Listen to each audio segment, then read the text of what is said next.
चर्चा के लिए आज यहां कॉन्क्लेव भी हो रहा है। साथियों, आप जब पीछे देखते हैं तो आपकी शुरुआत गुलामी से बाहर निकले भारत के नवनिर्माण के लिए की गई थी। समय के साथ आपकी भूमिका में और विस्तार हुआ है। अब देश के सामने नए लक्ष्य हैं, नई मंजिलें भी हैं। देश वर्ष 2022 में अपनी स्वतंत्रता के 75 वर्ष पूरे कर रहा है। वर्ष 2047 में 2047 में हमारी आजादी के 100 वर्ष होंगे। इस टाइम पीरियड में हमें आत्मनिर्भर भारत के नए संकल्पों को ध्यान में रखते हुए नए मानकों, नए पैमानों, न्यू स्टैंडर्ड्स, न्यू बेंचमार्क्स को गढ़ने की दिशा में आगे बढ़ना ही है। साथियों, सीएसआईआर एनपीएल तो भारत का एक प्रकार से टाइम कीपर है, यानी भारत के समय की देखरेख व्यवस्था आपके ही जिम्मे है। जब समय की जिम्मेदारी आपकी है तो समय का बदलाव भी आपसे ही शुरू होगा। नए समय का, नए भविष्य का निर्माण भी आपसे ही दिशा पाएगा। साथियों, हमारा देश दशकों से क्वालिटी और मेजरमेंट के लिए विदेशी स्टैंडर्ड्स पर निर्भर रहा है, लेकिन इस दशक में भारत को अपने स्टैंडर्ड्स को नई ऊंचाई देनी होगी। इस दशक में भारत की गति, भारत की प्रगति, भारत का उत्थान, भारत की छवि, भारत का सामर्थ्य, हमारी कैपेसिटी बिल्डिंग हमारे स्टैंडर्ड से ही तय होंगे। हमारे देश में सर्विसेज की क्वालिटी हो, सरकारी सेक्टर या फिर प्राइवेट सेक्टर में, हमारे देश में प्रोडक्ट्स की क्वालिटी हो, चाहे सरकार बनाए या प्राइवेट सेक्टर, हमारे क्वालिटी स्टैंडर्ड्स ये तय करेंगे कि दुनिया में भारत और भारत के प्रोडक्ट्स की ताकत कितनी ज्यादा बढ़े। साथियों, ये मेट्रोलॉजी साधारण भाषा में कहें तो मापने नापने की साइंस, ये किसी भी वैज्ञानिक उपलब्धि के लिए भी बुनियाद की तरह काम करती है। कोई भी रिसर्च माप और नाप के बिना आगे नहीं बढ़ सकती। यहां तक कि हमें अपनी उपलब्धि भी किसी न किसी पैमाने पर मापनी ही पड़ती है। इसलिए मेट्रोलॉजी मॉडर्निटी की आधारशिला है। जितनी बेहतर आपकी मेथोडोलॉजी होगी, उतनी ही बेहतर मेट्रोलॉजी होगी। और जितनी विश्वसनीय मेट्रोलॉजी जिस देश की होगी, उस देश की विश्वसनीयता दुनिया में उतनी ही ज्यादा होगी। मेट्रोलॉजी हमारे लिए मिरर की तरह होती है। दुनिया में हमारे प्रोडक्ट्स कहां स्टैंड कर रहे हैं, हमें क्या सुधार की जरूरत है, ये पहचान, ये सेल्फ इंट्रोस्पेक्शन मेट्रोलॉजी से ही तो संभव होता है। इसलिए आज जब देश आत्मनिर्भर भारत का अभियान इसका संकल्प लेकर के आगे बढ़ रहा है, तो हमें याद रखना है कि इसका लक्ष्य क्वांटिटी भी है, लेकिन साथ साथ क्वालिटी भी उतनी ही महत्वपूर्ण है। यानी स्केल भी बढ़े और साथ साथ स्टैंडर्ड भी बढ़े। हमें दुनिया को केवल भारतीय उत्पादों से भरना नहीं है,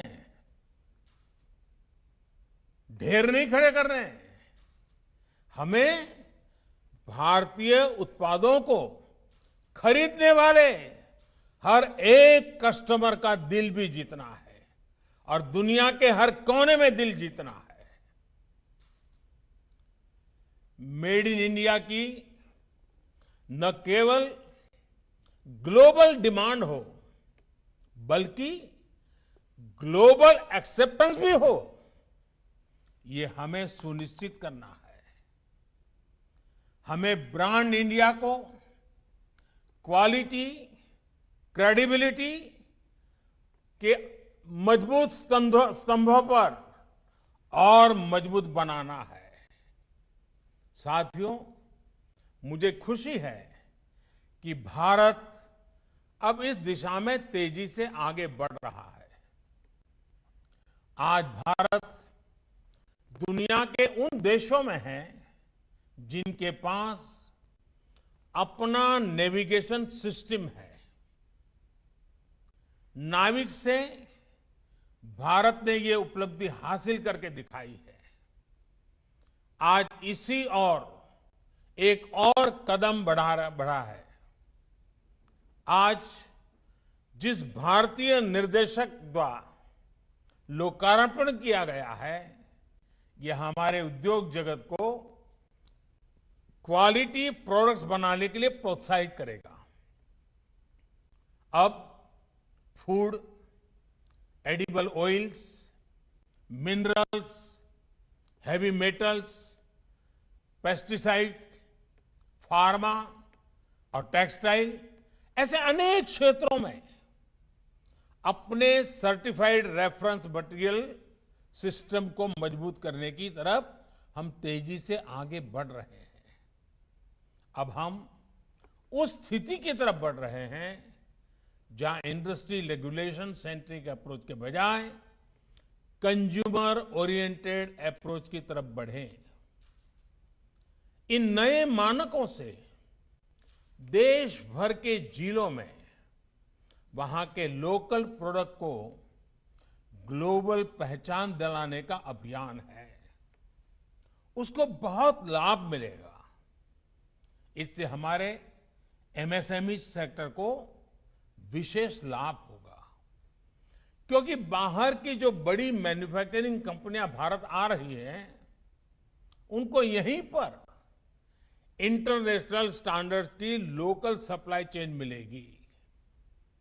सबसे बड़ी बात, नए मानकों से एक्सपोर्ट और इंपोर्ट दोनों की क्वालिटी सुनिश्चित होगी। इससे भारत के सामान्य उपभोक्ता को भी अच्छा सामान मिलेगा, एक्सपोर्टर की परेशानी भी कम होगी।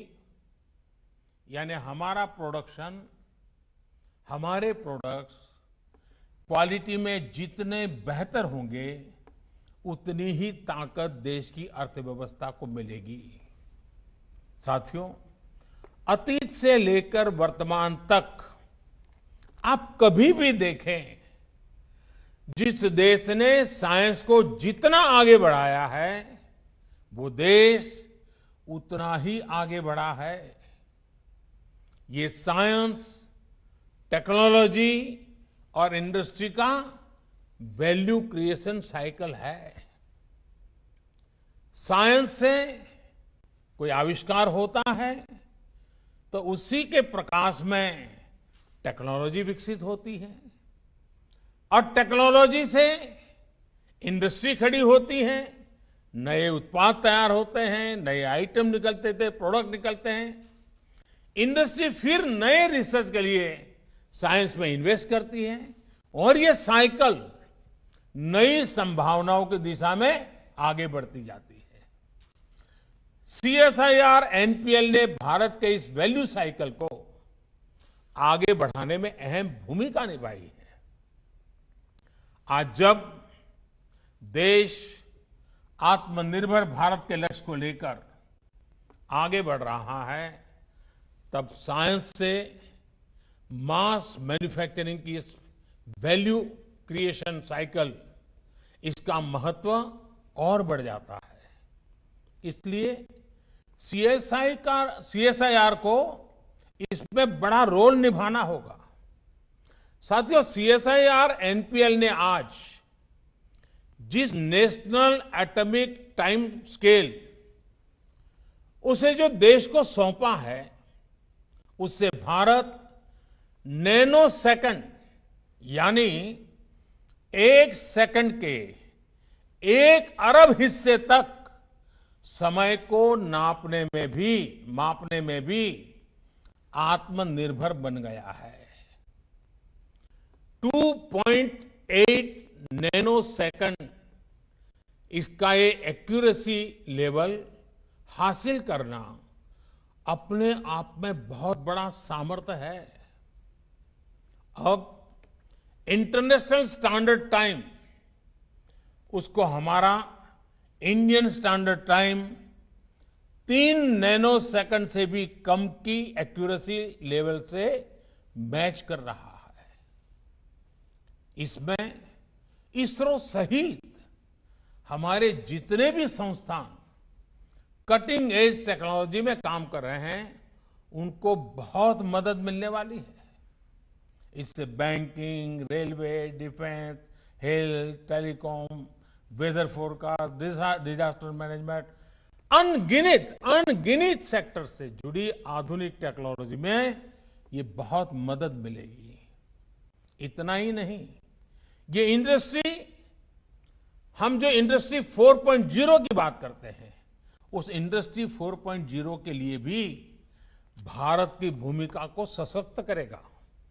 साथियों, आज का भारत पर्यावरण की दिशा में दुनिया का नेतृत्व करने की तरफ बढ़ रहा है, लेकिन एयर क्वालिटी और एमिशन को मापने की टेक्नोलॉजी से लेकर टूल्स तक हम दूसरों पर निर्भर रहे हैं। आज इसमें भी आत्मनिर्भरता के लिए हमने एक बड़ा कदम उठाया है। इससे भारत में प्रदूषण से निपटने के लिए ज्यादा सस्ते और प्रभावी सिस्टम तो विकसित ही होंगे, साथ में एयर क्वालिटी और एमिशन से जुड़ी टेक्नोलॉजी के ग्लोबल मार्केट में भी भारत की हिस्सेदारी बढ़ जाएगी। हमारे वैज्ञानिकों के ही सतत प्रयासों से भारत आज ये उपलब्धि हासिल कर रहा है। साथियों, किसी भी प्रगतिशील समाज में रिसर्च जीवन का एक सहज स्वभाव भी होता है और सहज प्रक्रिया भी होती है। रिसर्च के प्रभाव कॉमर्शियल भी होते हैं, सोशल भी होते हैं, और रिसर्च हमारे ज्ञान को, हमारी समझ को विस्तार देने के लिए भी काम आती है। कई बार रिसर्च करते समय यह अंदाजा नहीं होता है कि फाइनल गोल के अलावा भी वो और किस दिशा में जाएगी, भविष्य में वो और किस काम आएगी। लेकिन इतना तय है कि रिसर्च ज्ञान का नया अध्याय कभी भी व्यर्थ नहीं जाता है। हमारे यहां शास्त्रों में जैसे कहा है ना, आत्मा कभी मरती नहीं है, मैं मानता हूं रिसर्च भी कभी मरती नहीं है।